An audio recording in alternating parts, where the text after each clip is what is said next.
down the street, I heard an old familiar beat, and I decided maybe I would pause.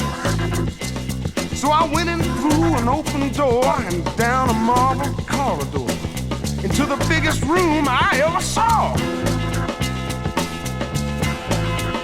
Well, there was 1,000 people in wooden seats that's tapping their shoes right on the beat, digging where the sounds were coming from. I thought my eyes were jiving me, 'cause what I saw just couldn't be. 2 guitars, some horns, a bass, and a set of drums.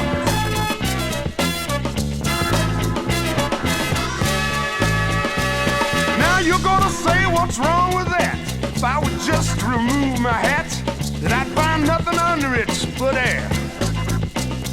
But don't be hasty, hear me out, 'cause this is what it's all about.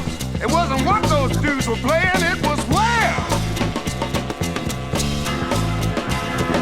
And that ain't all that was going down. I'll tell you, when I looked around, most all them 1,000 folks were pushing 40.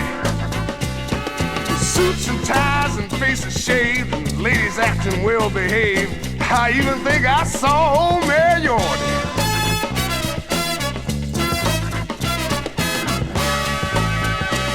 I wanted to holler right out loud, look out, you're in a hostile crowd.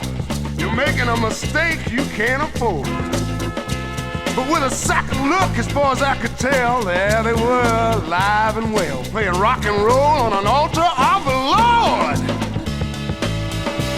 Well, up one scale and down the other, with my guitar playing brother, just wailing long-haired praises to the sky.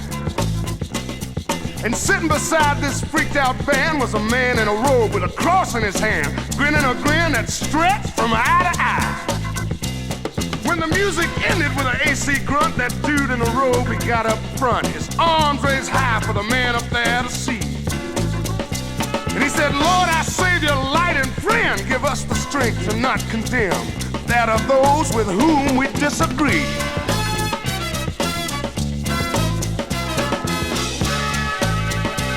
Then he took the book that he knew best, and he let his hand upon it rest, and looked right down into that congregation. And he said, sure as this church has a steeple, the good Lord, he loves all his people.